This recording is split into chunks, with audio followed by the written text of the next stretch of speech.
And actually, this really substantive question is whether the fear that people experience, which is a real life experience, how you account for that when you're thinking about policy responses, and in fact, whether and to what extent those real fears should be allowed to override other life experiences. And it is really complicated, but I suggest that we've gone too far in either pandering to fear and also promoting it. Of course, part of the messaging of stay at home was to make people scared. I mean, that was only going to be an effective message if people were scared.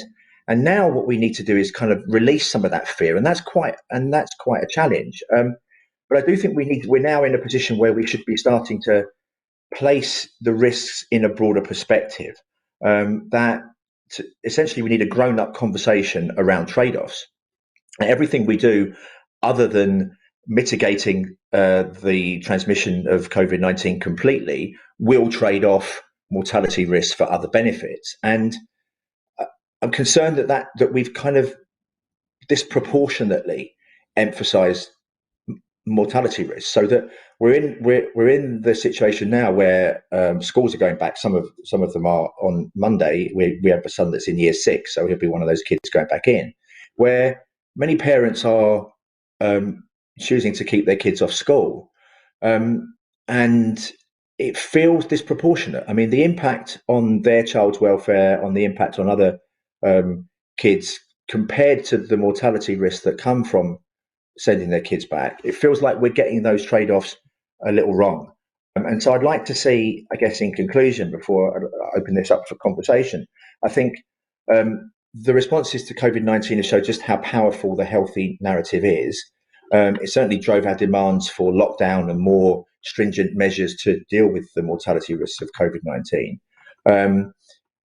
And, you kind of feel like you need to apologise for saying that it's likely that those policy responses were disproportionate when you consider the trade-offs that were being made for mental health, child nutrition, and so on. I actually focus on kids because we'll all have experience. I know many families whose kids have been off school, where school is really the safe place for them. It's the one place that they get cared for, get fed, and so we've kind of sacrificed a lot to reduce the mortality risks.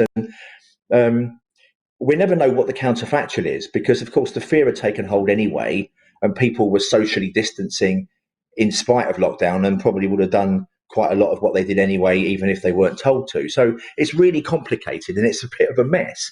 But it has, I think, for me, confirmed how much the healthy narrative matters, how significant and important, as a default position almost, if you like, as a kind of starting point, the idea that we should be extending life, preserving life pretty much at all costs, without paying enough attention to those significant costs.